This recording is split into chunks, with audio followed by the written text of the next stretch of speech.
To delete duplicate files to free up some space on Samsung Galaxy S24 Ultra, swipe down the top of the screen and then tap setting icon. Scroll down the screen to find device care. Tap device care and then tap storage. Scroll down the screen. Tap duplicate files. Here you can see the list of files that have duplicate. Select the required files you like to delete each duplicate.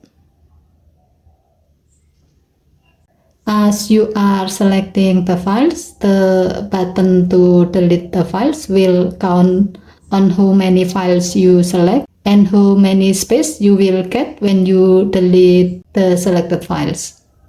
Next, tap delete.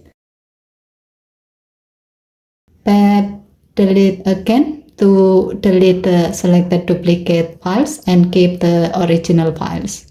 Okay, thank you for watching. Have a nice day.